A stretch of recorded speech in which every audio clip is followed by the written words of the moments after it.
Welcome back, guys. This is Beamer Merchant doing another do-it-yourself video. This will be a very quick video, but a must if you own a BMW E46 3 Series. So we're looking at the engine bay. This is a 2004 BMW 325 CI Coupe, and this video is to show you where your air filter, your cabin air filter is located, how to replace it, and why you should replace it. So if you look here, this is where your cabin filter is located.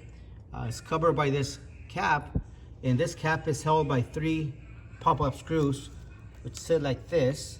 So once you turn them, they pop like this, and I've done that on all 3. And what happens is, once you've taken those out, this cover comes out, and that is your cabin filter. So anytime you turn your heater on or your AC on, all the air from the outside goes through here to your inside, and that's where they're breathing. And I wanted to point this out because I just noticed this on this car, that whoever owned this car, seems like they never replaced their cabin filter. It's filthy. You can imagine what they were breathing every time they had their AC on. This is one side, this is the other side. This is just disgusting.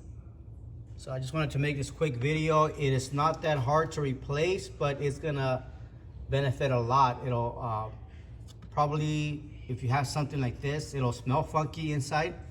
Once you replace it, it'll have a fresh smell.